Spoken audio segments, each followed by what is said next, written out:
Caros colegas advogados, advogadas, estudantes de direito, amantes do direito e da boa culinária. Hoje no Cozinhando com Direito teremos a grata participação da doutora Ana Bernal, que vai falar muito hoje sobre os crimes sexuais e o Cadastro Nacional dos Condenados por Crimes de Estupro. Aguarde, daqui a pouquinho, a doutora Ana Bernal. Caros colegas advogados, advogadas, estudantes de direito, amantes da boa gastronomia. Como prometido, doutora Ana Bernal vindo hoje aqui falar sobre os crimes sexuais e o Cadastro Nacional dos Condenados por Estupros. Doutora Ana Bernal, muito obrigado por ter aceitado o convite e estar aqui conosco hoje no Cozinhando com Direito. Aqui, doutora Ana, o direito é fácil de digerir, esse aqui é o nosso slogan, e como o direito é fácil de digerir, a gente traz aqui sempre grandes nomes da advocacia e hoje eu tenho um prazer enorme de estar aqui com uma das maiores e melhores advogadas criminalistas que eu conheço, doutora Ana Bernal, que também faz parte da subseção de Abaquara, subseção a qual eu tenho o enorme prazer de estar como presidente de prerrogativas. Doutora Ana Bernal, muito bem-vinda aqui ao nosso canal Cozinhando com Direito. Hoje aqui, aproveitando para degustar mais um desfile de delícias feita pelo chefe Daniel Nino, que a propósito é meu irmão, um dos melhores chefes de cozinha que eu conheço, e hoje foi desenvolvido aqui um cardápio, um menu que é surpresa, em homenagem, obviamente, à senhora doutora Ana. Seja muito bem-vinda, muito obrigado por ter aceitado o convite. Imagina, André, a honra é toda minha estar aqui no teu programa. Aliás, o cardápio do Daniel Nino é pena que vocês não conseguem sentir o odor. É uma delícia de sabor, então o sabor deve estar delicioso. Agradeço o convite. Muito obrigada por suas carinhosas palavras, exageradas, mas muito carinhosas. E para mim, estar sentado ao seu lado para podermos falar de direito criminal, apesar de ser um tema tenso, crimes sexuais não é um tema tão fácil de ser falado ou de ser ouvido, porque para nós falar é mais fácil, mas do seu lado tenho certeza que vai fluir leve, solto, e com esse cardápio que é surpresa, mas eu já estou curiosa, vai fluir tranquilamente. Mais uma vez, muito grata pelo seu convite, muito grata mesmo. Ana, vamos dispensar obviamente as formalidades, porque já deixando claro que os nossos amigos, nossos colegas, eu e a Ana somos grandes amigos. De muito tempo. De muito tempo. Então, Ana, vamos lá. Hoje falando, e principalmente um caso que está aqui bombando, né? Falando aí, que nós vamos deixar para falar, eu quero as suas considerações mais para o final sobre o caso de uma blogueira lá de Santa Catarina, que assim, explodiu, principalmente com a divulgação midiática, a audiência. Mas vamos deixar um pouco mais para o final, porque as pessoas que nos assistem, os estudantes de direito, mesmo os advogados que já estão atuando, mas ainda que carecem de um pouco mais de experiência, querem ouvir falar um pouco sobre os crimes sexuais. Então, o que você traz hoje para a gente, desse vasto conhecimento que você tem e que você já vem tratando desse assunto há algum tempo, junto com a doutora Andréia, em várias lives que vocês vêm fazendo, que traz, assim, não é aula, é um show que vocês dão de conhecimento. Então, o que você pode falar hoje dos crimes sexuais para os nossos amigos? Então, eu inicio uma lei que acabou de entrar em vigor, 1º de outubro, a 14.069, o que ela aborda o cadastro, obrigando pessoas que foram condenadas pelo crime de estupro a serem cadastradas, então, no Cadastro Nacional, onde tem toda a identificação dessa pessoa. Então, você vai ter um nome, a filiação, a digital, toda a qualificação desse ser humano. O clamor das pessoas, ou seja, o clamor público em relação ao aumento dos crimes de estupro, e eles de fato aumentaram, isso veio agora no anuário, já vínhamos observando também no EPEA, a cada 8 minutos temos um estupro, 6 mil em média por ano. É muito alto. Absurdo. E aí a resposta veio em forma, então, desse cadastro para que se identifique, teoricamente, esses crimes sejam mais rapidamente identificados, o autor, e punidos. Como ele veio para minimizar, então, essas questões dos estupradores, a minha pergunta fica, isso realmente ajuda? No final, daqui a pouco, a gente dá a resposta. Por que eu faço essa pergunta? Porque agora, em 2018, eu falo agora que é recente, nós tivemos alteração na Lei de Crimes Sexuais, a 13.718.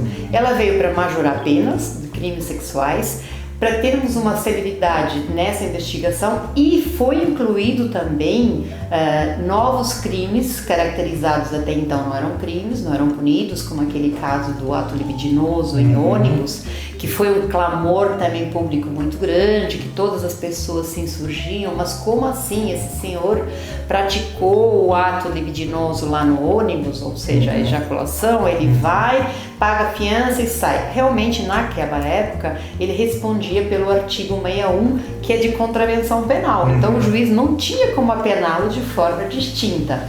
E essa lei de 2018 revogou o 61, que hoje essa pessoa que praticar esse ato libidinoso, ele vai responder sim. Também nessa lei de 2018 houve alteração do artigo 213A, sendo apenas o único tipo penal o ato libidinoso e o estupro. Houve outras alterações, como aumentaram-se as penas do estupro coletivo. Isso também veio pela questão de ser muito divulgado na mídia, lá no estado do Rio de Janeiro, aquele estupro que ficou famoso. Sim. Então, por conta disso, se aumentou a pena desse estupro.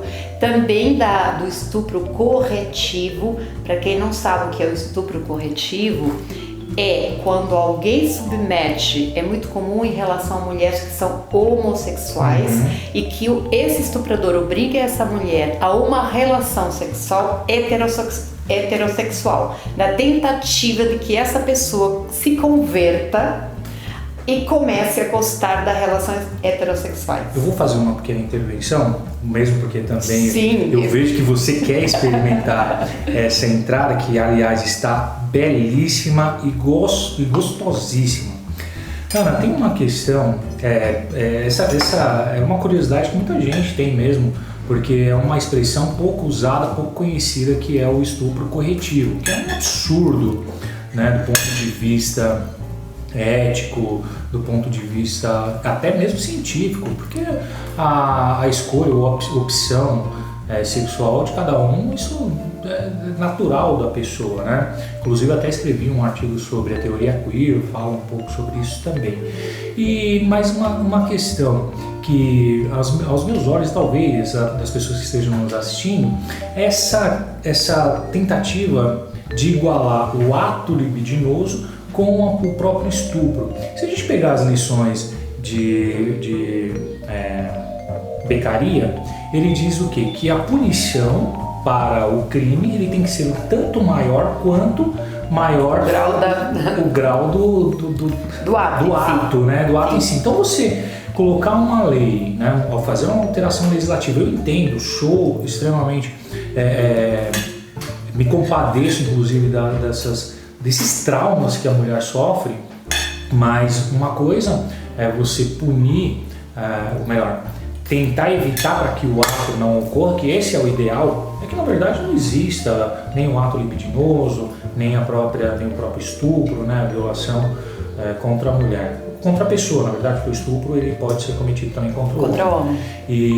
Mas assim, na sua opinião, essa é uma medida que o judiciário foi assim, acertada no seu ponto de vista enquanto advogada criminalista ou não? Depende aí de uma análise mais criteriosa com relação ao próprio ato, né, do criminoso. Então, na verdade, eu vou dar duas respostas distintas.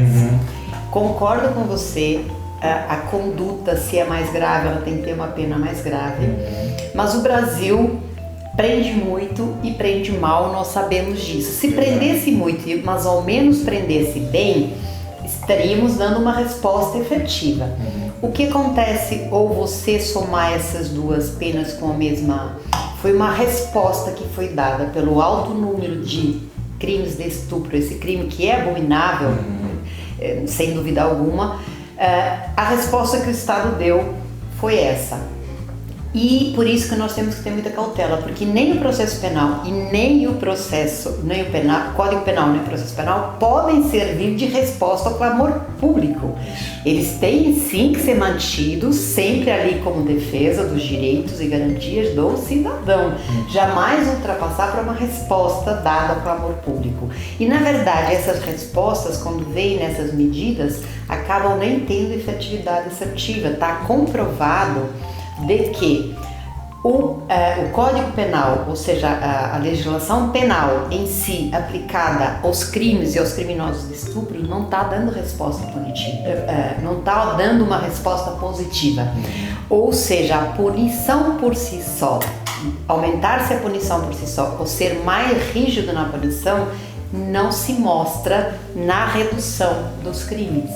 Eles não caem por conta de que em 2018 praticamente todas as penas foram majoradas, do 215, incluíram novos tipos penais que precisavam sim ser incluídos, que não havia amparo legal, como a questão de divulgação de material pornográfico, comum entre os casais quando se relacionam, fazer vídeos sensuais, alguns até pornográficos. Aí há a separação do casal, um deles, porque a divulgação tanto pode ser feita pela mulher quanto pelo homem, acaba divulgando essas imagens, expondo aquela pessoa a situações constrangedoras, às vezes até que não tem mais como reverter, dependendo da mídia onde você usa, porque hoje as mídias sociais são um rastilho na vida da pessoa.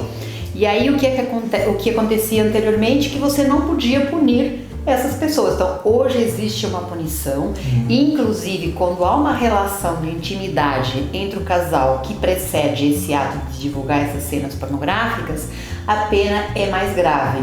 Isso se mostra muito comum, André, por exemplo, quando há a separação do casal e precedente quase sempre de uma lei Maria da Penha, ou seja, violência doméstica. Aí o praticante da violência doméstica, que em regra é o homem, o que ele faz? Divulga aquelas cenas, ou antes de divulgar, fica chantageando aquela mulher para obedecer aquilo que ele quer, ou para não terminar o namoro, ou não terminar o casamento, enfim. Senão ele vai fazer a divulgação dessas imagens. Então teve alterações que foram muito bem-vindas, sim. Não tínhamos previsão legal de alguns crimes, hoje temos, punidos até de uma forma bem severa, mas a resposta que eu dou para você é de que punir por si só não se mostra. Lógico que a gente tem que punir, não vamos deixar de punir uma pessoa que pratica um crime que é abominável, que é horrendo, mas a punição por si só, ela não se mostra que reduz, ou seja, não é positiva na redução dos crimes sexuais. E aí isso me leva ao nosso primeiro assunto. Então, por que temos um cadastro de pessoas que são condenadas por crimes sexuais? Que é a crítica que eu faço também. A vítima, em regra, conhece o seu agressor, conhece o seu estuprador. Muitas das vezes ela vive no convívio dela, ou familiar, ou laborativo, no âmbito de trabalho, ou num clube, então é muito próxima à vítima, ela conhece, então ela sabe toda a identificação do cadastro, dessa pessoa. Então, para quem está no cadastro? Sim. O que acontece? Essa vítima não denuncia. Isso vieram resultados agora também no anuário. Apenas 10% dos crimes sexuais, a maioria de estupro, vão parar no judiciário. Muitas das vítimas têm medo do agressor porque ele faz um jogo de chantagem sim com aquela vítima, vergonha de ser exposta em público porque a sociedade ainda protege com a coberta aquele agressor como se fosse uma coisa ainda normal, um estupro, e muitas das vezes essa vítima acaba sendo punida dupla ou triplamente. No ato em si do estupro, quando chega na delegacia, que muitas vezes sofre ali uma violência institucional, onde lhe é perguntada, mas não foi você que provocou essa questão, as suas roupas, enfim, e depois quando chega no judiciário, novamente ela deixa de ser vítima e passa a ser acusada. Ou seja, ela sofre duplamente ou triplamente, a depender da situação. Recentemente, como você falou no começo, ela sofreu provavelmente no ato, com certeza, depois não sei como aconteceu na delegacia, mas ela veio sofrer no judiciário. Então, na verdade, a dupla ou a tripla violação dos direitos da mulher acaba inibindo ela de denunciar esse agressor. Com relação, só um corte não rápido, imagina. Porque eu fico pensando aqui, eu fico imaginando, e eu sempre digo, as pessoas ali que estão nos assistindo, eles ficam ali borbulhando, querendo fazer pergunta, e eu consigo ali meio que ouvir as perguntas deles. E aí eu quero passar uma pergunta para você, qual a sua opinião, a criação da DDM, porque o objetivo foi exatamente esse, minimizar essa segunda violência, né? Sim. Com relação à mulher, porque ali na DDM ela vai ser atendida por uma delegada, uma escrivã de polícia, muitas das vezes quem conduziu a própria ocorrência tem ali uma figura feminina, seja da polícia civil, seja da polícia militar. No seu ponto de vista, em rápidas palavras, é uma solução viável, pelo menos que minimiza esse segundo sofrimento da vítima de violência sexual? Será e o quando nós temos mulheres que estão capacitadas para acolher outras mulheres. A Lei Maria da Penha foi muito sagaz nessa questão de dizer que deve ser acolhida por mulher. Porque nós nos solidarizamos mais, não que os homens não façam, mas nos doemos mais, digamos assim. Mas eu tenho experiências na primeira DDM, em outras DDMs. Para quem não sabe o que é DDM, é a Delegacia Especializada no Combate à Violência Doméstica. Tenho experiências de homens super bem treinados e que têm um acolhimento à mulher espetacular. Como eu tenho na minha vida profissional prática com mulheres que fizeram um péssimo acolhimento. Então eu acho que é muito mais do ser humano. Mas nós ainda temos outro problema no qual esbarramos, que é o seguinte: não há às vezes contingente suficiente, embora a Lei Maria da Penha diga que todas elas têm que ter mulheres, às vezes não tem suficientemente mulheres, nem escrivãs, nem delegadas de polícia. E muitas vezes, e eu ouvi isso de uma delegada amiga minha, que me disse o seguinte: agora nós entramos para a polícia e o cargo que nos oferecem é ir para a DDM, e se eu não quiser? Então isso para mim está me discriminando também. Então existe tudo, logicamente guardando o devido respeito às profissões, mas enfim, a gente não pode generalizar. Fato é que, na maioria dos casos, as mulheres que são acolhidas, porque o que essa mulher precisa é ser acolhida por outra mulher, são mais bem-sucedidos. Mas eu já tive casos, como eu te falei, onde homens fizeram um acolhimento maravilhoso. É bom saber disso porque, assim, essas informações que são levadas para os advogados, para as pessoas que estão em casa nos assistindo, muitas das vezes nem são advogados que estão assistindo, porque hoje é uma aula diferente, porque traz aqui um pouco de conhecimento também para as pessoas que são leigas, que não são advogados, mas que buscam conhecer o seu direito enquanto mulher. Saber como proceder, por exemplo, quando for vítima de um ato de violência sexual, e aí nas suas variações, né, que são muitas, tanto dentro de casa quanto fora também, porque a mulher ela está sujeita a ser violentada, não só dentro da sua casa, por alguém que o conheça, né, que a conheça, mas também no seu ambiente de trabalho ou no deslocamento entre a sua residência e o trabalho, ou a sua residência e a escola, a faculdade, enfim. Essa questão, agora voltando propriamente com o caso, né, com esse cadastro nacional de informações das pessoas que são condenadas por violência sexual. Na sua opinião, é positivo? Você já falou aqui mais ou menos que não vai inibir, né, a violência sexual, o crescimento desse crime tão horrendo que é asqueroso, chega a ser asqueroso, né, a prática desse crime. Tanto é que até os próprios presos não admitem, eles convivem ali pacificamente, mas quando tem um cara que praticou esse crime, eles não são pacíficos. Não são. Então ele é tão asqueroso, né, que até aquele que é criminoso não o aceita. Exatamente. De tão asqueroso, é isso mesmo. de tão asqueroso que ele é. Então esse cadastro na sua opinião, ele vem de alguma forma contribuir para inibir a prática desse tipo de crime ou não? Ele é inócuo? Porque, e aí eu já falo um pouco aqui, fazendo um paralelo em outros países, que eu não gosto muito de fazer, porque as realidades são outras. Sim. Nós vemos em países que adotam a pena de morte Sim. como punição para aqueles crimes mais graves, Sim. que não diminui, não funciona a pena de morte para diminuir o índice de criminalidade. Então aqui no Brasil nós não temos a pena de morte, mas tenta-se achar outros métodos de punição para diminuir o índice de criminalidade. Assim, na sua opinião, é válido, não é válido, deve melhorar alguma coisa ou é totalmente inócuo? Então, André, o que acontece com o cadastro? Primeiro que ele não diz por quanto tempo o nome dessa pessoa vai ficar. No Brasil, você muito bem disse, não existe pena de morte, mas também não existe pena perpétua. Se eu coloco num cadastro nacional o nome de uma pessoa sem limite de tempo, eu estou condenando essa pessoa a uma vida eterna. Eu não posso fazer isso porque a nossa Constituição não permite. Então não seria uma forma de eleger pessoas, escolher quem eu vou realmente decido ali quem eu vou colocar? Primeiro ponto negativo. Segundo ponto negativo, se a vítima, na maioria dos casos, e isso o anuário trouxe bem muito claro, é conhecida do agressor, ela não precisa desse cadastro para saber quem a violentou. Ela já sabe. O intuito do cadastro seria dar celeridade a identificar o autor e acelerar então dessa forma as investigações para logo ser punido. Mas eu te pergunto, se a vítima sabe na maioria dos casos quem é, então não precisaria desse cadastro. Sim. O problema é que a maioria desses casos sequer chegam a nível de investigação, ou seja, temos um problema aí de subnotificação que temos que trabalhar.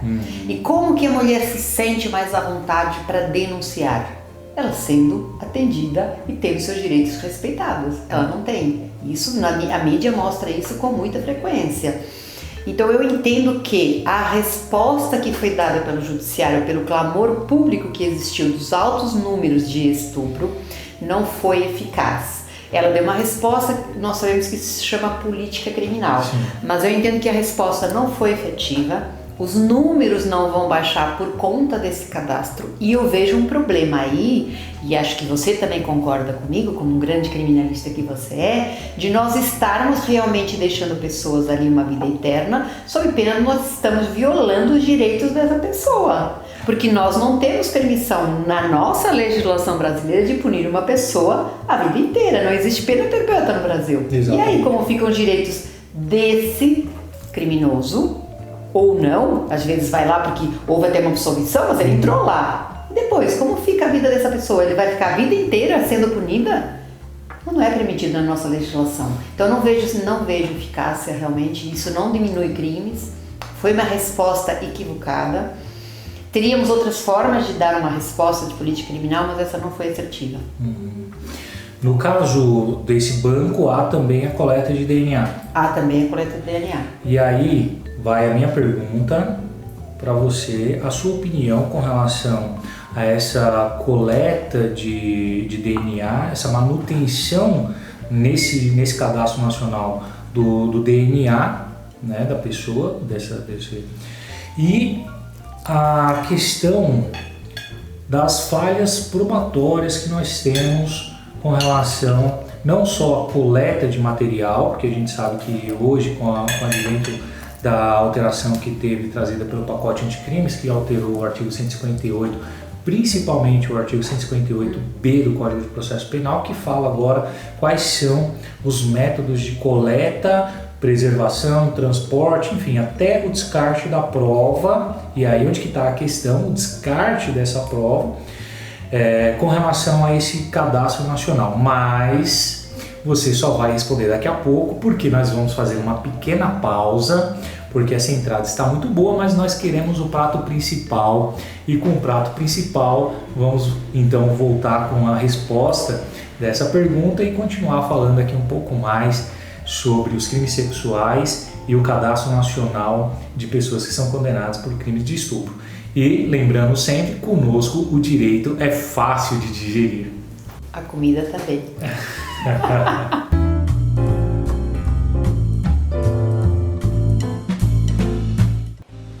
Caros colegas advogados, advogadas, voltamos agora com um prato principal.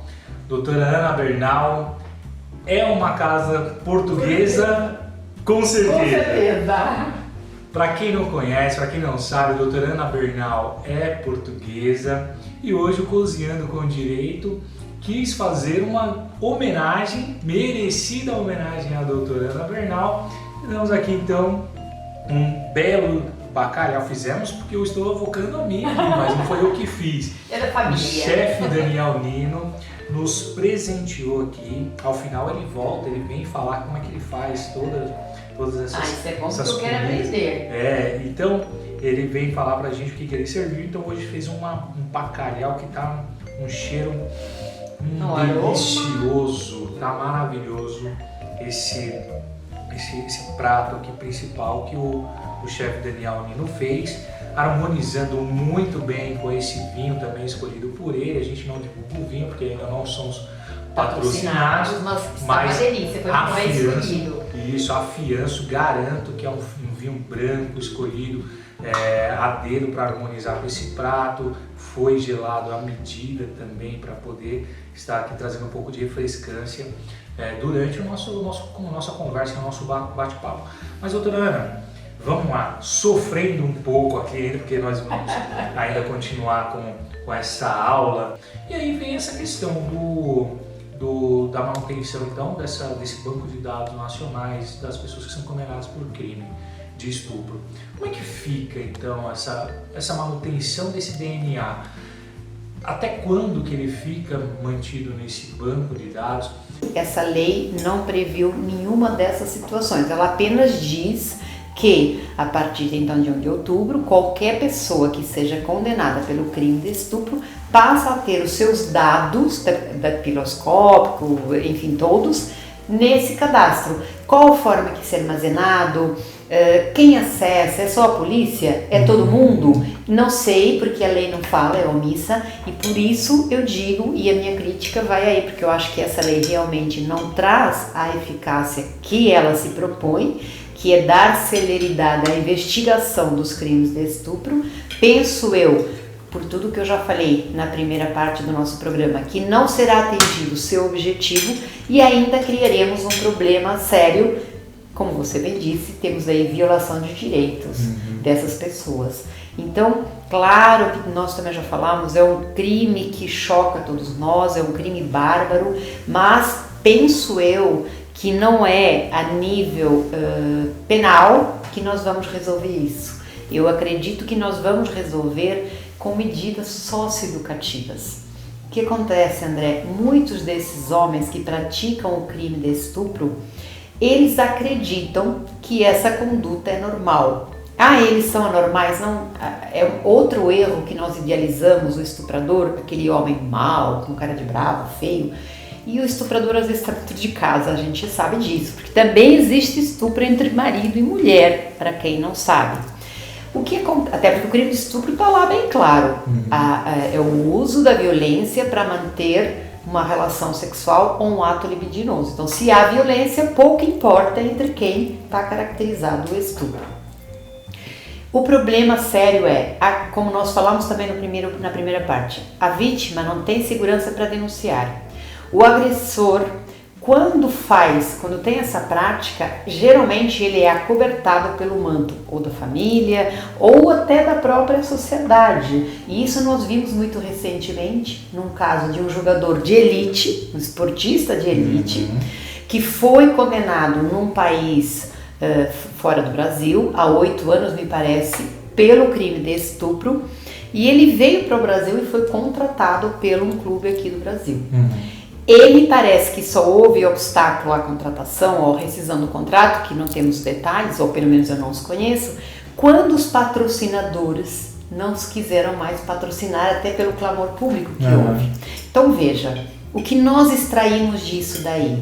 A sociedade, sim, aceita uma pessoa que pratica um crime de estupro.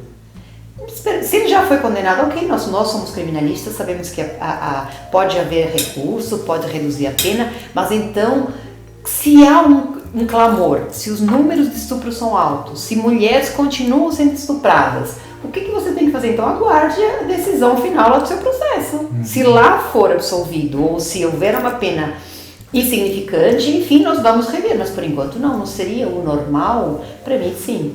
Pelo menos enquanto mulher, enquanto cidadã e até enquanto advogada, porque eu entendo que a sociedade tem que mudar, porque esse jogador de elite veio a público e deixou muito claro, a frase que me chocou foi a seguinte: mas eu não pratiquei estupro, foi só sexo oral. Oi?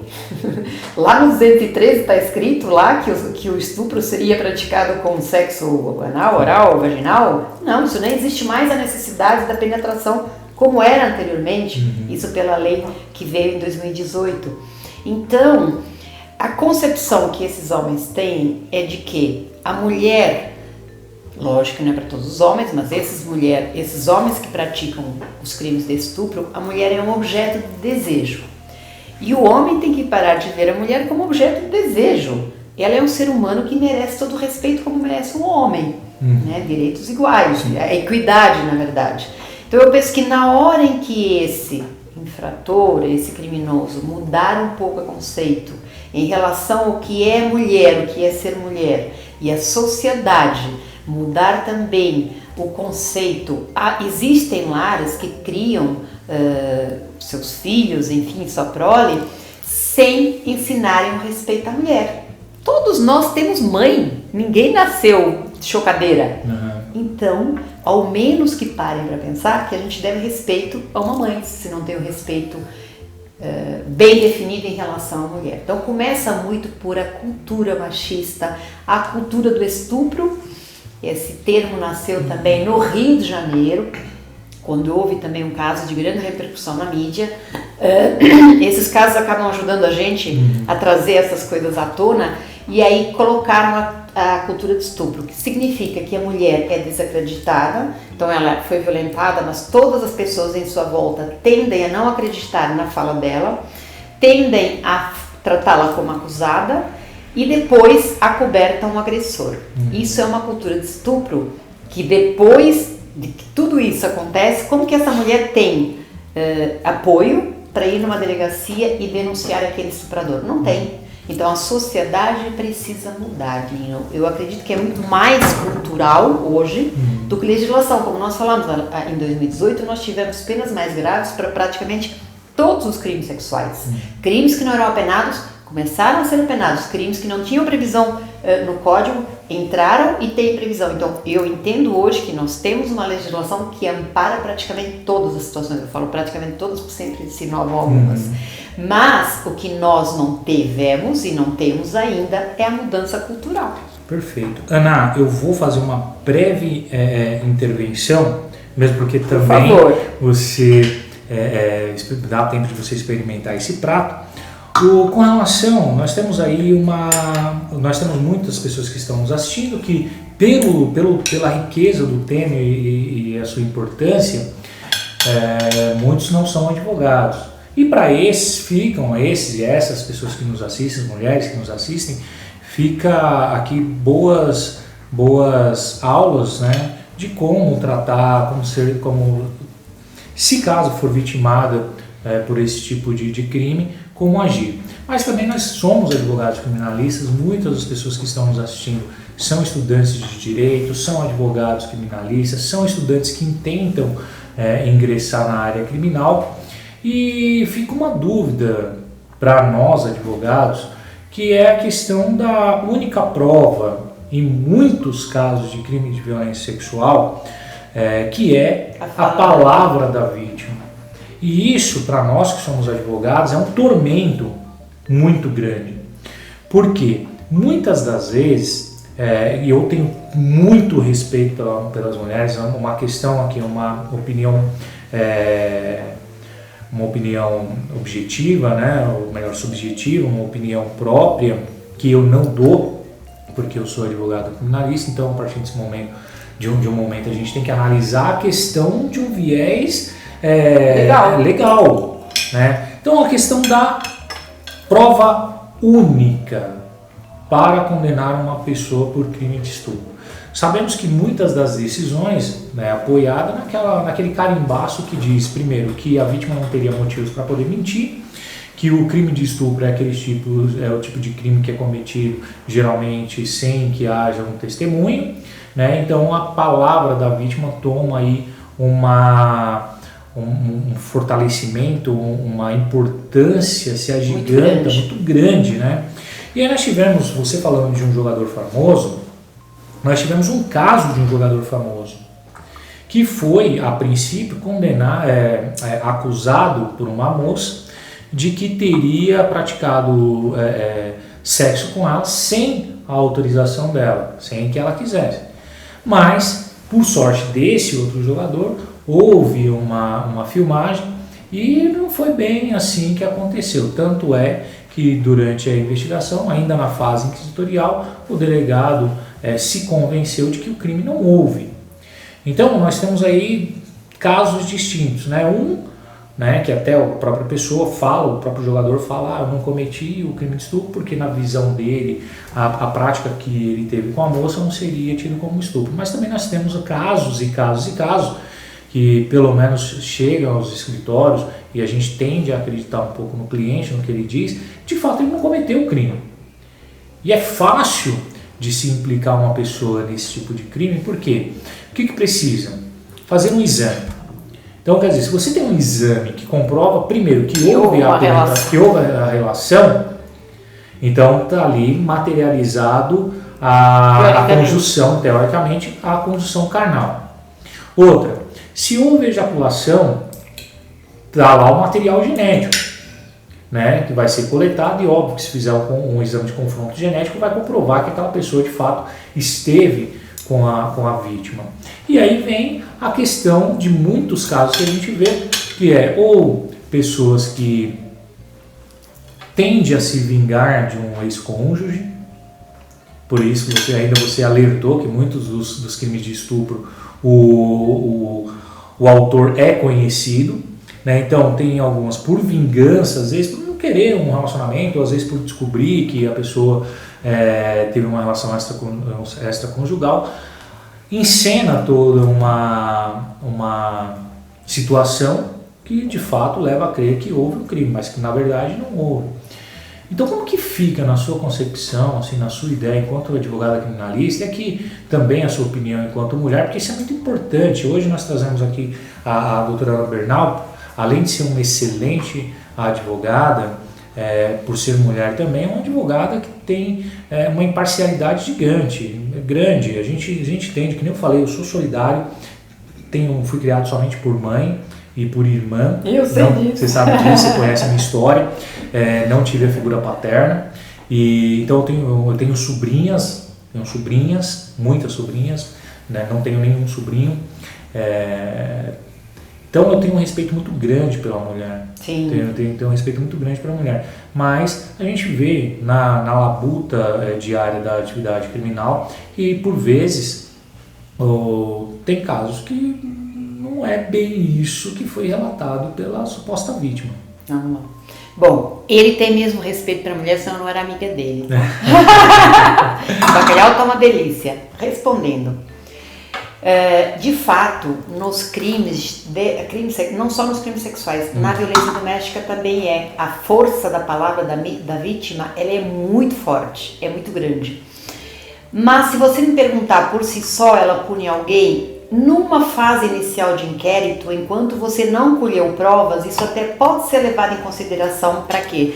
Para conceder uma medida protetiva. Então a mulher chega na delegacia alegando que foi vítima de estupro e que o agressor está na casa, então pode ter uma medida protetiva concedida em favor dela e em desfavor do agressor. No primeiro momento, por não haver ainda, como você bem sabe, mal se iniciou ainda o inquérito, vai nascer ali, não há como se apurar e se basear em outros fatos que não sejam exclusivamente a palavra da vítima. E ainda bem, nessa fase que assim é, por um lado, porque imagina nós mandarmos, eu falo nós, a delegacia, a polícia, mandar de volta para casa, para junto com o agressor, uma mulher que diz que foi espancada, que sofreu estupro pelo agressor que está no lar.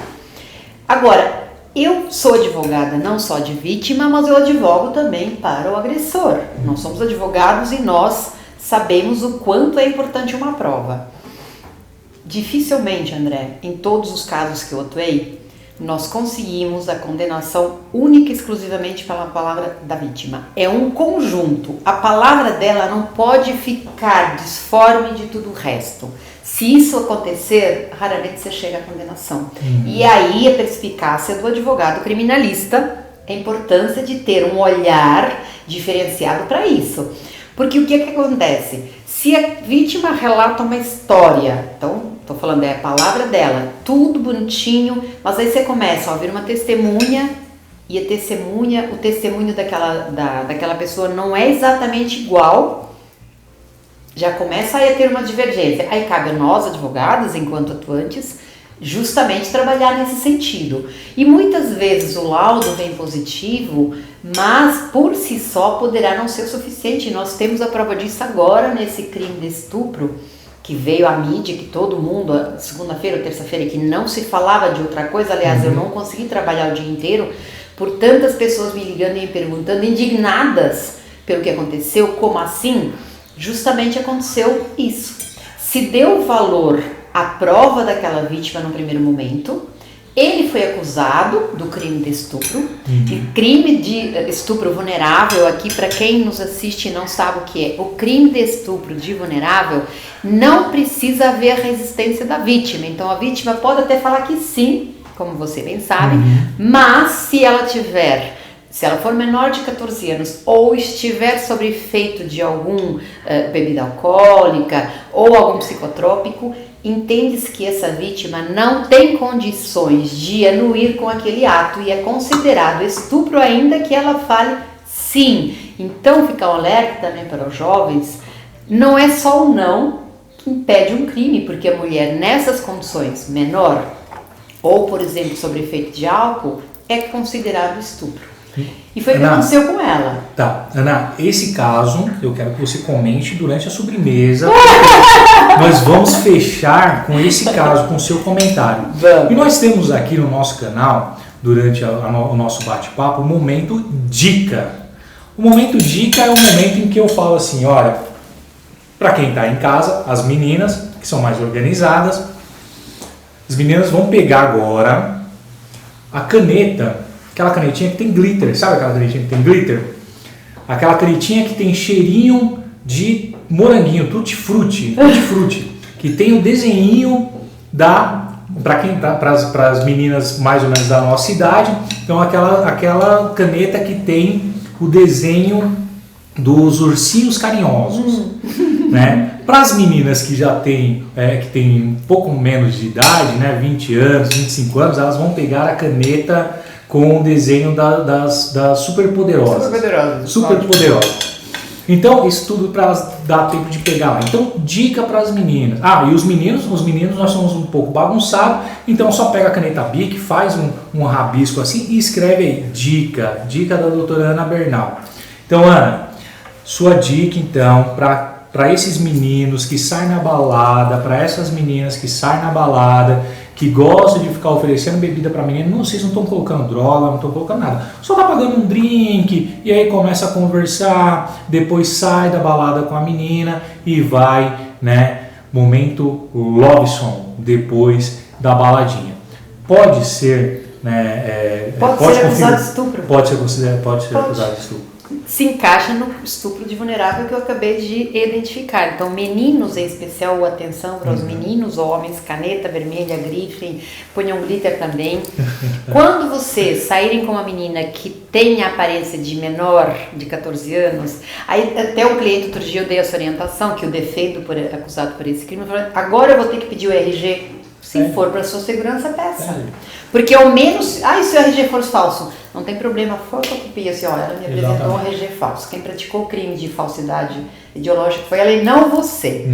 Mas é importante que esses meninos tenham consciência de que o estupro de vulnerável não precisa haver um não.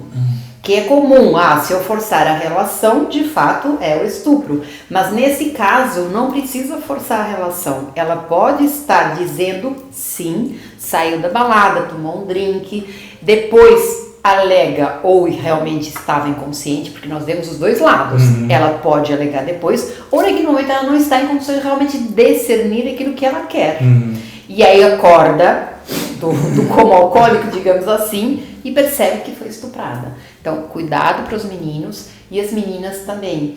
Se costumam beber, se cuidem, se preservem, porque realmente o álcool tira da gente o discernimento total, principalmente para quem não está acostumado a beber. Eu não costumo beber, bebo muito pouco, não bebo mais que uma taça. Bebi meia taça, acreditem ou não, mas a minha alteração já existe. Se você me falar, não tem discernimento de saber o que está fazendo, tenho. Sim. Mas se eu continuar bebendo, provavelmente eu vou perder. Isso acontece muito frequente com meninas jovens que ainda estão iniciando a vida alcoólica, digamos assim.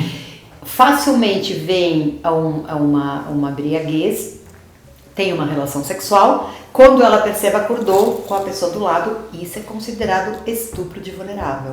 Então a cautela é para ambos, para as meninas se cuidarem e para os meninos também. Perfeito.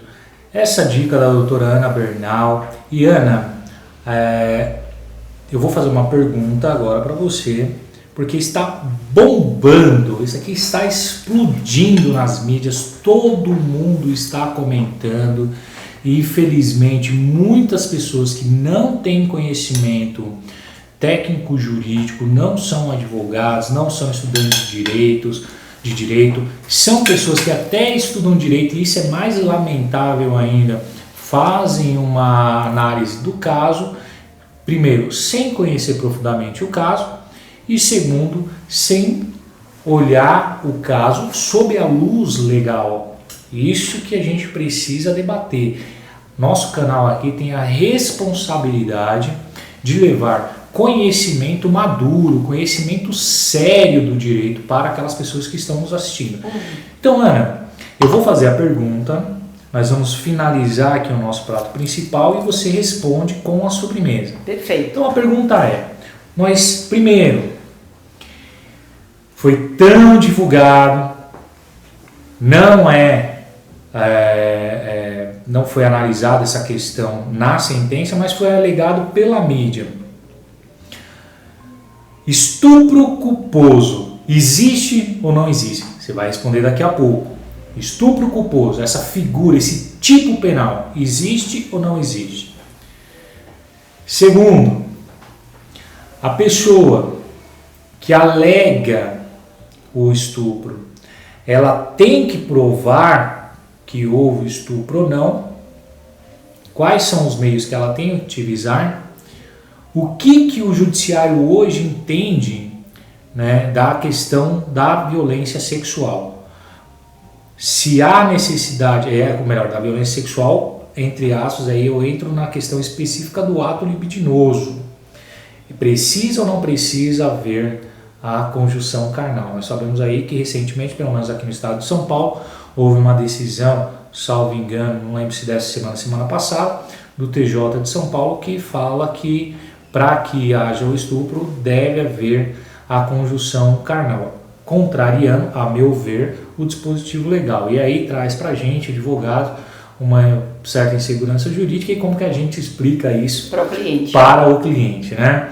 Bom, caros amigos, advogados, nós vamos fazer uma pequena pausa para trocar os pratos, finalizar aqui o prato principal, voltar com a sobremesa, com as respostas da doutora Ana Bernal, lembrando que conosco o direito é fácil de digerir.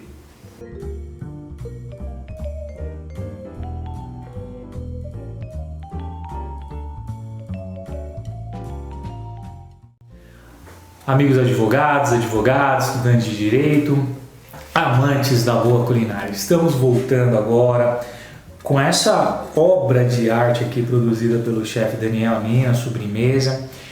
E agora para que a doutora Ana Bernal responda aqui as suas considerações com relação às perguntas que foram feitas antes, falando aí sobre, todos os temas que a gente colocou, Qual a sua opinião, doutora? Qual que traz de aula aqui pra gente ir caminhando aqui pro final? Vamos lá. Como nós falamos de alguns tipos de estupro, falamos do corretivo, do coletivo, enfim, vamos iniciar pela pergunta que você me fez em relação ao estupro culposo. Esse termo veio à mídia agora, terça-feira, por conta dessa audiência que todo mundo teve acesso, tá? Não é segredo, embora o processo naquela época corria em segredo de justiça, veio a público. E a mídia ou a imprensa trouxe para quem leu e para quem ouviu a colocação de estupro culposo. Muito embora alguns crimes prevejam a modalidade culposa, não é o caso do estupro, então ele não tem previsão nessa modalidade culposa. Então é equivocada essa nomenclatura juridicamente falando, não existe estupro culposo. O que aconteceu? A imprensa que usou esse termo, porque nós ao lermos a sentença, de fato eu li a íntegra da sentença quando ela foi disponibilizada e em momento algum é falado o termo estupro culposo. Nem poderia, porque quem faz uma sentença é uma pessoa que é formada em direito. O que aconteceu ali, só para dar uma clareada? A vítima, ela... iniciou-se o inquérito policial como estupro de vulnerável, que foi o que eu expliquei no bloco anterior. Como estupro de vulnerável, ela alegou que estava embriagada e, em alguns momentos, parece que ela falou que estava dopada. E aí também respondo de uma forma até mais completa aquela pergunta que você me fez. Então, a fala da vítima por si só condena alguém, e aí também vamos responder. Ela alegou sim que havia sido estuprada. De fato, como muitas pessoas me ligavam e clamavam por resposta, mas como assim se tem um exame lá no processo com o sêmen dele, caracterizou que era dele? Ok. Houve sim, tanto é que o juiz relata isso na sentença, que olhando os autos e as provas, considerou que houve a relação sexual, que houve também, foi caracterizado que ele foi o autor, ou seja, o exame do sêmen era de fato do rapaz, só que tínhamos um problema, a vítima alegava que ela estava dopada. Exato. E, respondendo a sua pergunta, a fala dela tem força? Tem força, mas se ela não for contrária ao todo o conjunto probatório. E neste caso pontual, havia testemunhas no local, parece que foi uma casa noturna, e as testemunhas, nenhuma delas disse que ela estava aparentemente em feito de embriaguez. Isso é que tirou a força da fala única da vítima. Então, aí respondo também mais completamente aquilo que você perguntou. Então, você vê que ela até pode no primeiro momento ter servido lá atrás, em fase de inquérito, mas quando todas essas provas vieram para os autos, e a fase de inquérito, para quem não sabe, é justamente para colher provas, para saber se houve autoria, materialidade, então o juiz concluiu, houve autoria do crime, houve a materialidade, mas ele estava sendo acusado de crime estupro de vulnerável. Vocês lembram que eu falei lá atrás? A menor de 14 anos ou impossibilitada de discernir o que quer, uma decisão. Então, se ela alegou estar embriagada ou sob efeito de algum outro psicotrópico e nos autos não houve nada que caracterizasse tal, por isso impossibilitou o juiz dessa condenação. Inclusive o impossibilitava, e você sabe muito bem como criminalista, assim como eu, que não poderia porque o Ministério Público já havia pedido a absolvição. Exato. Para quem não sabe, o Ministério Público é o órgão acusador, então ele tem a função de acusar. Se quem acusa já tinha pedido a absolvição, nós sabemos que, juridicamente falando, não tem como o juiz condenar. Ele até pode. Exatamente. Mas ele vai ter que fundamentar a decisão dele. Exatamente. Eu vou fazer uma pequena intervenção para eu complementar aqui a sua brilhante resposta e esclarecimento, para que dê tempo de você experimentar essa maravilhosa sobremesa. Amigos, vamos lá. Esse caso é um caso que já vem repercutindo há alguns dias. Tivemos acesso aí às imagens, ao inteiro teor das declarações da menina, a sentença, a manifestação do Ministério Público, algumas partes do processo. Aqui nós não estamos falando, opinando sobre o trabalho de nenhum colega, estamos somente aqui ponderando e analisando as questões processuais de um caso que teve uma grande repercussão midiática. Então, primeiro, segue o alerta, e espero que isso sirva de alerta para quem nos ouve, de que nem tudo que a imprensa divulga é a expressão da verdade. Por quê?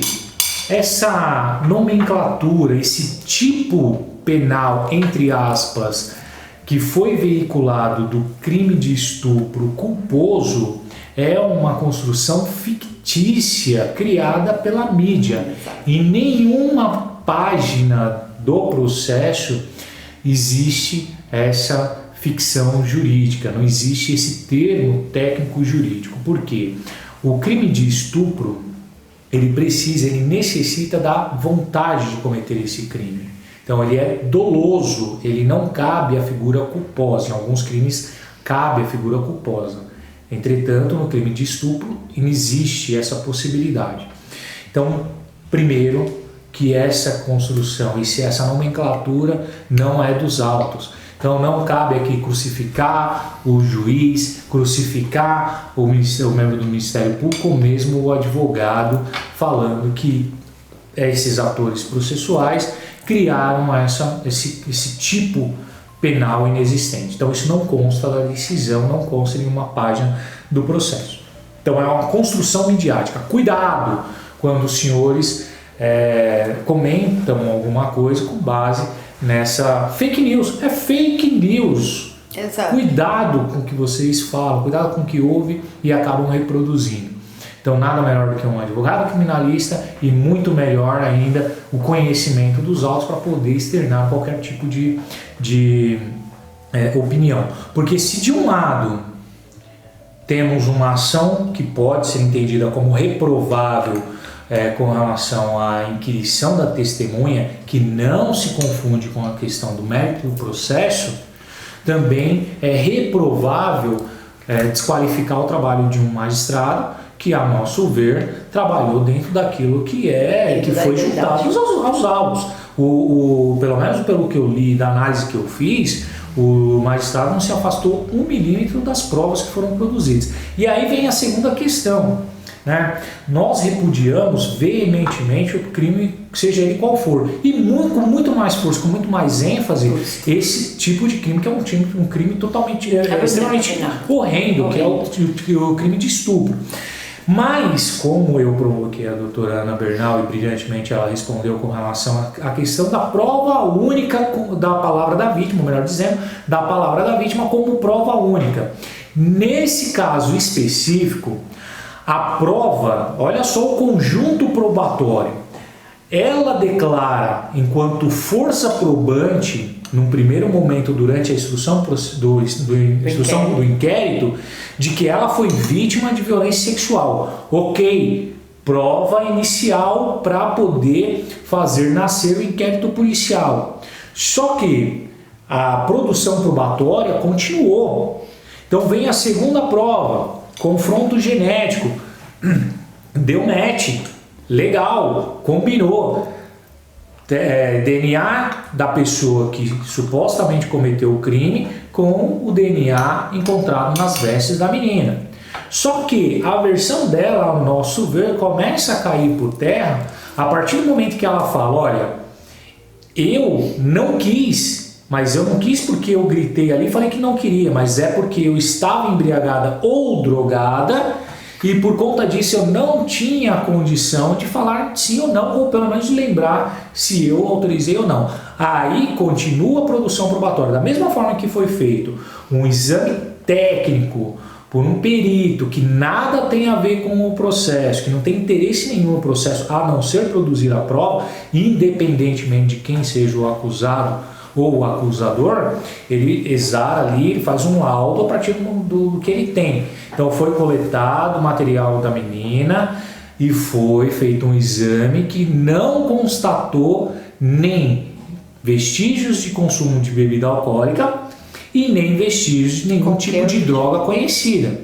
Portanto, a boa aplicação da lei diz que, na dúvida, impera o princípio in dubio pro réu, ou seja, na dúvida deve-se absolver o réu.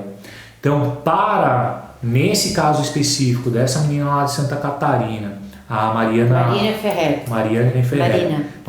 Ferrer, ela argumentou que ela não tinha condição, então, de discernir ali, de falar se queria ou não ter relação com o rapaz, mas os laudos mostraram diferente, que ela não tinha no sangue dela nenhuma quantidade de álcool e muito menos também foi constatado qualquer tipo de medicamento que poderia ali colocá-la em estado de não ter conhecimento de vulnerabilidade. Então, antes de comentar qualquer coisa, saibam do processo. Se não for advogado, de preferência, em causas de interesse do direito, nem comentem, porque vocês estão propagando e aumentando uma fake news. Nesse caso todo, né, tivemos aí, se é reprovável ou não a conduta do advogado, quem deve avaliar isso é a Ordem dos Advogados do Brasil, que já foi oficiado, inclusive, através do TED. Exatamente, a partir do TED, ali, a provocação do TED. É uma coisa, a conduta dele é uma coisa. Agora, a defesa e a decisão e as provas que foram carregadas aos autos é outra completamente diferente. No meu ponto de vista, doutora Ana Bernal, e depois eu quero ouvir o seu com relação a esse caso, no meu ponto de vista, analisando o que eu consegui analisar ali, que eu tive acesso, e foi boa parte do processo, inclusive os vídeos, inclusive a decisão, manifestação do Ministério Público, no meu ponto de vista jurídico, sério e imparcial, a decisão do juiz foi acertada. Na minha opinião, questão de atuação do juiz na audiência, especificamente na audiência, a atuação do membro do Ministério Público e a atuação do advogado são outras questões que divergem da análise processual, e aí se aferir ou não a culpabilidade, que aí os órgãos correcionais devem analisar. Outro ponto, mas que nada, no meu ponto de vista, que nada influencia, que nada influi na decisão prolatada pelo juiz. Me solidarizo, obviamente, a essa menina, né? Não sei se de fato houve ou não ali a conjunção carnal sem a vontade dela. Fato é que o advogado trabalha com provas, o juiz decide com provas que foram juntadas nos autos. O Ministério Público, idem, se manifesta com as provas que foram juntadas nos autos. Não cabe aqui, em nenhum processo, o disse-me-disse, o ouvir falar, porque isso pode implicar, e como implica muitas das vezes, em condenações injustas. E às vezes as pessoas criticam falando assim, se foi preso é porque alguma coisa tem, se a polícia prendeu é porque alguma coisa tem. E nem sempre isso acontece, e às vezes a gente vê aí se multiplicando as injustiças no judiciário. Feliz aquele que é acusado indevidamente, que tem condições de pagar um bom advogado para defender os seus direitos. Exato. Os seus direitos. Entretanto, sabemos que a grande massa da população carcerária não dispõe de condições de pagar bons advogados que são já experimentados há um longo tempo na atividade de defesa criminal, e aí o que acontece? A multiplicação de condenações injustas. Eu queria só fazer um parênteses, André, ainda vendo a parte técnica, que é o que nós estamos analisando, afinal nós somos técnicos do direito, é isso que um advogado é, assim como um juiz. Não há hierarquia entre juiz, promotor e advogado. E naquela audiência, o que eu quero observar? Aquilo que eu falei lá atrás, que a palavra da vítima não é levada a sério, mas não é sozinha, isso ficou muito claro ali, mas eu vou um pouquinho mais além do que você falou, ainda falando tecnicamente. Nós sabemos que nas audiências criminais não são fáceis, tá? Muitos que nos assistem, que desejam fazer área criminal, é uma área maravilhosa, Tanto eu quanto o André Nino somos apaixonados pelo crime, mas a gente sabe que a audiência criminal não é fácil. Exato. E nem sempre corre tranquilo, aliás, quase nunca corre tranquila. Mas nós sabemos que ali, embora não haja hierarquia, quem preside a audiência é o juiz. Então penso eu me permito fazer aqui 3 observações que são as seguintes. Naquele momento que veio para nós aquele vídeo, áudio, enfim, o trecho da audiência virtual, já me ligaram colegas até Santa Catarina para dizer que foi cortado e que logo na sequência o juiz teria se manifestado. Acredito ou não sei, não foi o que nós vimos. Vou me ater àquilo que eu vi. Ao que eu vi um colega que se excedeu, sim. O advogado tem isenção para nós sustentarmos profissionalmente. Temos imunidade, inclusive, de não responder. Agora, eu entendo não, o Código de Ética nosso diz muito claramente que não podemos ter excessos. Exato. No meu ponto de vista, houve um excesso quando ele se vira para a vítima e começa a tratá-la como ela sendo condenada. A forma de conduzir não é a forma que, até para as pessoas que nos assistem que não são do área do direito, pensarem que advogados são, essa não é a forma correta de arguir uma vítima. Ela estava ali na condição de vítima. Ele sim é o melhor no meu ponto de vista e eu ainda falo tecnicamente. Eu aprendi uma coisa com a minha mãe, que ela sempre dizia o seguinte, o seguinte, que quem tem razão não precisa gritar e nem desqualificar outra pessoa. Exatamente, você falou tudo, desqualificar. Então, como eu disse anteriormente, que nós estamos fazendo uma análise técnica do caso e quem se excedeu, obviamente, que os órgãos correcionais, sejam o CNJ, o CNMP e o TED, que tomem as medidas cabíveis. E parece que já foram tomadas. Parece que já foi oficiado tanto o AB para avaliar a conduta do colega, e isso, o Tribunal de Ética e Disciplina, que nós abreviamos aí TED, para quem não sabe, são realmente órgãos que funcionam com toda a ética e com todo o rigor. Então, se houve, com certeza, para mim houve sim ali pelo menos uma afronta à honra da menina, mas quem vai decidir isso é a OAB, que é o responsável, assim como o CNJ e o Conselho. Mas também entendo que o promotor foi um pouco se omitiu, ou menos por omissão, porque o promotor tem a função de garantir que a justiça seja feita. É o custos lá. Exatamente. Ao deixar que uma vítima praticamente vire acusada, ainda que tenha sido só num trecho, e ninguém intervir, nem o Ministério Público, nem magistrado, houve no mínimo uma omissão no meu ponto de vista, mas aí cabe a cargo dos órgãos decidir.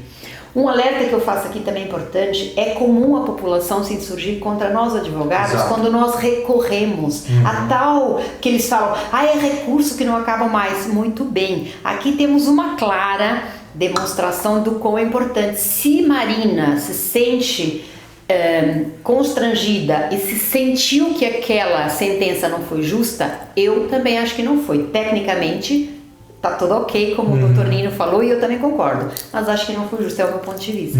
Mas ela tem como reverter, ou pelo menos como tentar, que é a via recursal, que é tão importante. Sim, porque o judiciário também erra, ele é feito de seres humanos. Então, quando há uma injustiça, ou quando há uma insatisfação daquele que recebeu a sentença, tem a oportunidade de rever aquela decisão em segunda instância, que é o que a Marina, se entendeu que foi injusta a sentença, pode fazer.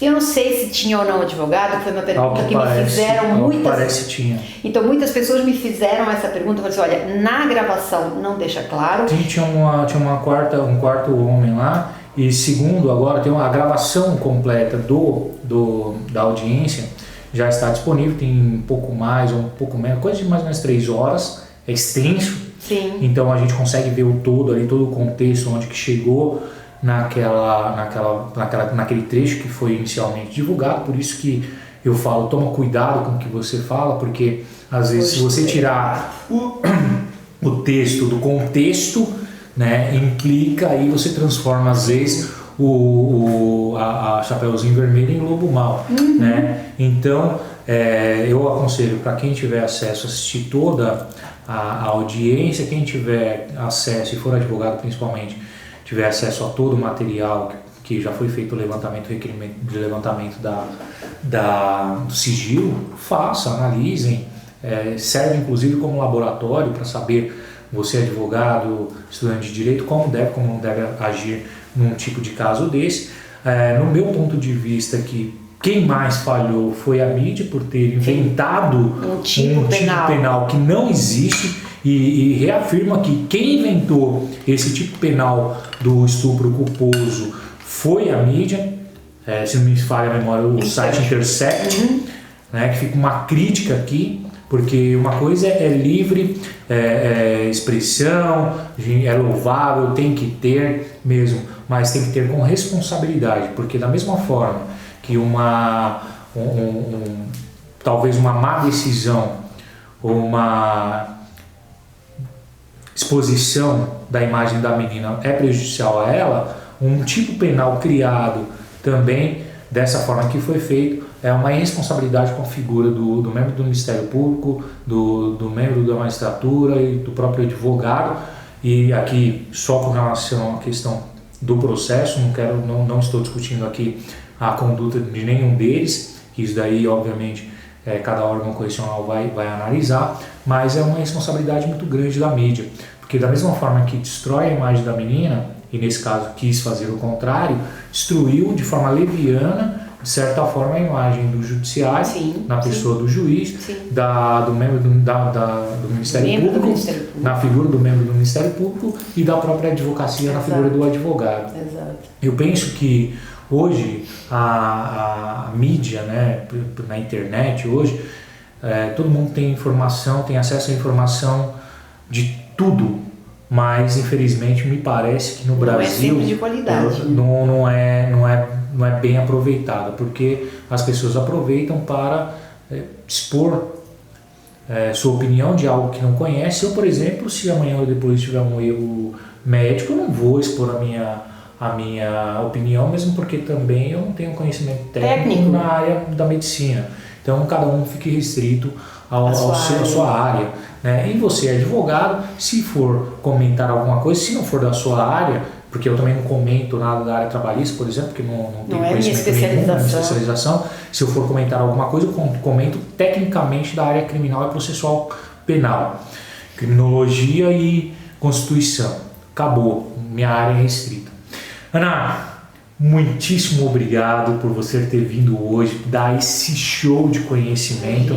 Hoje aqui transcorreu mais uma vez o nosso encontro com um passeio enorme de conhecimento, além do que também fomos mais uma vez aqui brindados pelo chefe Daniel Nino, que trouxe aqui um menu especialmente elaborado aqui em homenagem a você.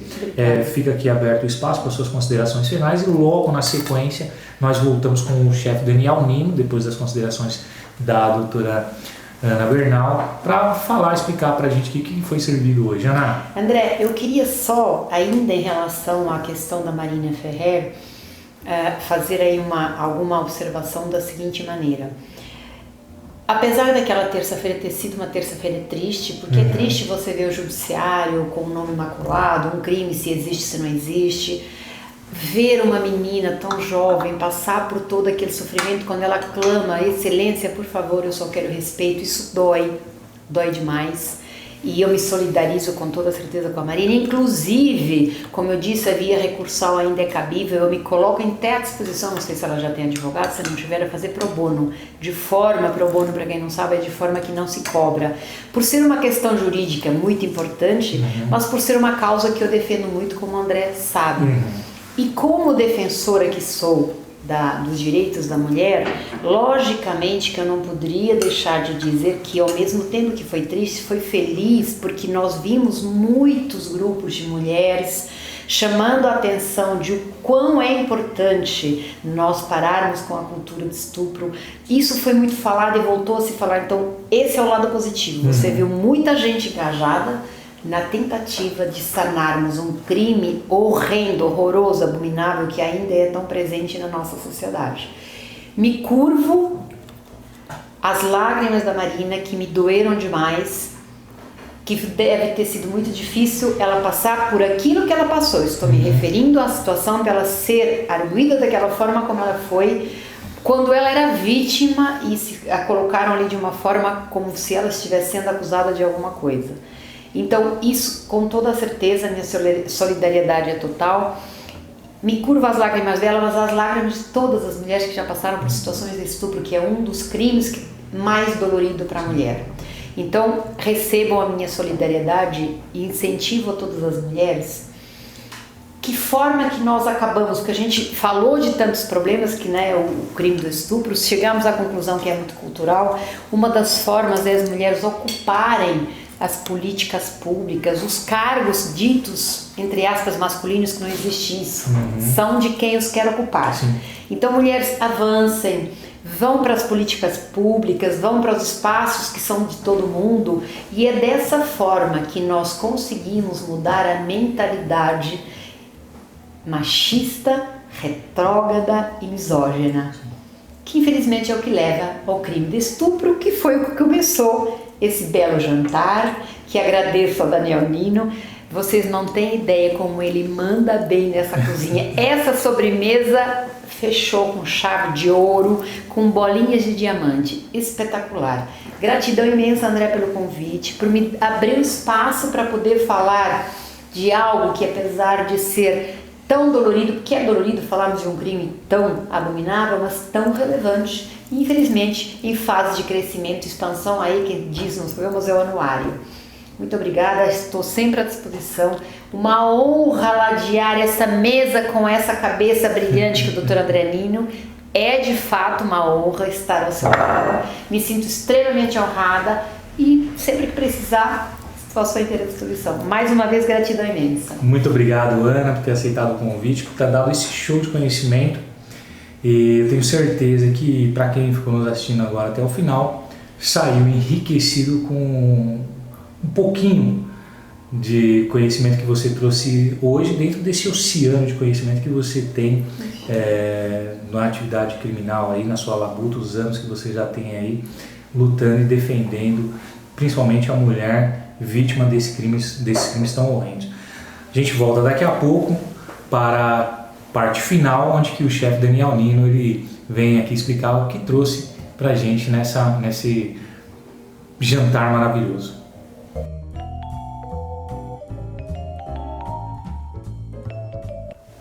Colegas advogados, advogadas, estudantes de direitos, amantes da culinária. Voltamos agora no nosso grande finale com o nosso chefe Daniel Nino, que hoje mais uma vez deu um show de conhecimento gourmet. Ele homenageou, eu espero que sim, homenageou hoje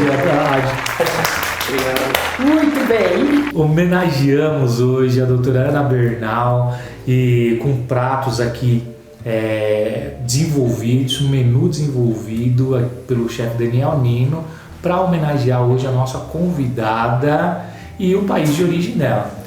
Chefe, o que você serviu hoje pra gente? Que hoje estava aqui um desfile não só de sabor, mas aqui eu vi aqui várias esculturas, aqui os pratos lindos. Obrigado. Bom, mais uma vez, né, agradecer a presença da doutora. Sou eu que agradeço. Ao convite do meu irmão, né? E hoje o desafio era agradar, né? Portuguesa, né? Portuguesa. Então, nada mais que às vezes a gente quer, né, fugir do simples, e aí a gente quer ir aí se perde por aí. Então, o simples bem feito, né? Fiz um bacalhau à portuguesa, fiquei um pouco lá um pé na Europa, fiz uma salada com zucchini, presunto de Parma, um molhinho especial com o toque do chefe, que é segredo. E fiquei na sobremesa também, deixei lá na pontinha, lá no norte da Itália, lá em Piemonte, uma panna cotta tradicional com um curry de morango. Então, espero que tenha gostado, espero que tenha se deliciado, tenha saboreado. E é isso. Agradeço. Chefe. Parabéns, chefe. Tá de parabéns. Agradeço mais uma vez o convite. Nós que agradecemos. O chefe hoje deu mais um show de experiência, um show de conhecimento. E Ana, eu costumo dizer aqui nesse finalzinho o seguinte: a namorada brigou com o namorado. O que o namorado faz? faz um jantar. Uma boa comida. Faz um jantar romântico e vai. Só que você não vai fazer um jantar, porque você vai ter que se dedicar, fazer a barba, cortar o cabelo, lavar o carro, comprar uma roupa nova para poder ir jantar, ter um jantar romântico de reconciliação com a namorada. Faz o quê? Contrata o chefe Daniel Nino, ele vai desenvolver um cardápio para você, um cardápio que vai harmonizar com aquele momento, que vai fazer você trazer sua namorada para um encontro romântico na sua casa e vocês vão se reconciliar. Depois o chefe Daniel Nino vai embora e vocês vão terminar a noite depois de se deliciar num menu exclusivo desenvolvido pelo chefe Daniel Nino.